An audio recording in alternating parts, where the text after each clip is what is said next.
Hello' viewers, ঘৰখনৰ বছৰেকীয়া নাৰায়ণ পূজাৰ দিনা মনটো সঁচাকৈয়ে বিৰাট পবিত্ৰ লাগি থাকে।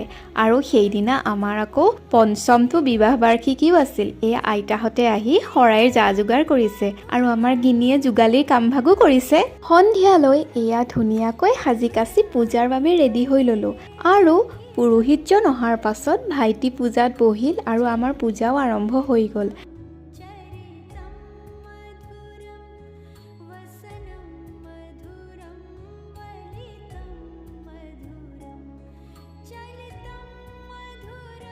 এইফালে আকৌ ৰাতিৰ সাজৰ বাবে আমাৰ ওচৰৰ এই বৌগৰাকীয়ে সন্ধিয়াতে ভাত আঞ্জা ৰান্ধি ৰেডি কৰি ল'লে। এয়া হ'ল এখন মিক্স চব্জি, লগত আছিলে দালি আৰু কিবা কিবি সৰু সুৰা চাটনি, পিটিকা এইবোৰ আছিলে। আৰু এখেতো আহি পালে, পূজাত একেলগে বহিবলৈ পালে অকণমান। এইফালে পাকঘৰত চাহৰ বাবে যোগাৰ কৰাত মই সহায় কৰি দিলোঁ। আৰু আমাৰ পূজা শেষেই হ'ল। এয়া আমি প্ৰসাদ খাবলৈ ল'লোঁ। ৰ'ব, এতিয়াহে দেখুৱাওঁ একেবাৰে আচল বস্তুটো। এইটোৰ কাৰণেই মই এই পূজাভাগ বিৰাটেই ভাল পাওঁ। আৰু এয়া আমাৰ পূজাৰ অতিথিসকল।